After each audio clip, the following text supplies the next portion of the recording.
For half a century, politics in Tamil Nadu operated on a predictable pendulum, but the latest election results have ended a 50-year streak where power was held exclusively by just two parties. To understand why the electorate finally looked for an alternative, we have to look at the system's origins.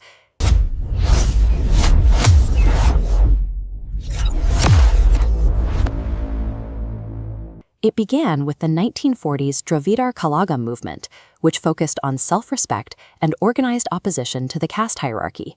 By 1949, that movement split to form the DMK. This new party built its platform on a specific regional identity, using opposition to the imposition of Hindi to unify Tamil voters. Another split followed in 1972, creating the AIDMK. Under leaders like Jayalalitha, the party pivoted toward direct welfare, establishing things like subsidized canteens and gold for marriages, which secured deep loyalty among the state's poor.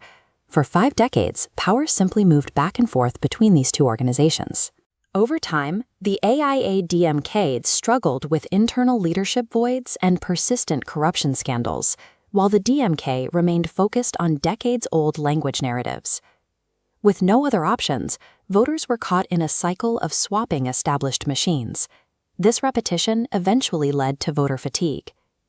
The absence of a third choice created a vacuum, leaving the public waiting for a new force to challenge the status quo. Actor Vijay and his new party, TVK, moved into that gap, claiming 108 seats in their debut election. By pulling votes from both established camps, they have become the first third-party force to hold a significant block in the assembly. This wasn't a sudden celebrity whim. Since 2009, Vijay had been using his fan clubs to perform grassroots social work, building a network of 85,000 members that eventually gave him a measurable political footprint. But while TVK successfully turned popularity into seats, they now face the challenge of trying to run a government without a clear majority. The final seat distribution shows TVK ahead with 108, while the DMK holds 59 and the AIA-DMK has 47. In Tamil Nadu, the threshold to form a government is 118 seats. That puts TVK exactly 10 seats away from the majority they need to govern. Closing that gap with the runner-up is likely impossible.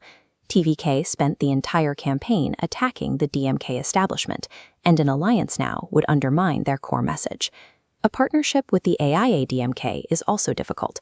The two parties have conflicting ideological goals and a history of mutual distrust that makes a stable coalition unlikely.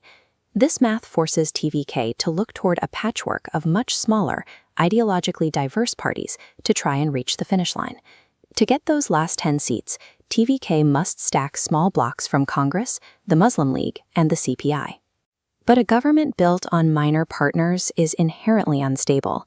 If one group pulls support, the entire administration loses its majority overnight. This leaves TVK in a position where they may be held hostage by the specific demands of their minority partners for their entire 5-year term. If TVK manages to navigate the coalition math, they then have to face the financial reality of their own campaign promises. Their manifesto is centered on massive cash transfers: 4,000 rupees a month for every graduate, 2,000 for diploma holders, and 15,000 rupees a year for students in classes 1 through 12. They also promised an immediate 5 lakh rupee grant to every fisherman with a boat, targeting one of the state's most vital working-class communities. These promises were highly effective for winning votes, but they require a level of state funding that currently does not exist in the Treasury. One specific promise illustrates the fiscal risk: providing 8 grams of gold to newlywed couples. If we assume a conservative estimate of 300,000 eligible marriages per year and multiply that by the current market rate for 8 grams, which is roughly 1 lakh rupees, the math becomes very clear. That single promise would cost the state 30,000 crore rupees every year. That 30,000 crore deficit is generated by just one item on a very long list of freebies. TVK is now caught in a paradox. If they abandon their promises, they lose their credibility. If they fulfill them, they risk bankrupting the state. Now we have to see if the superstar can manage the reality of the platform he built for himself.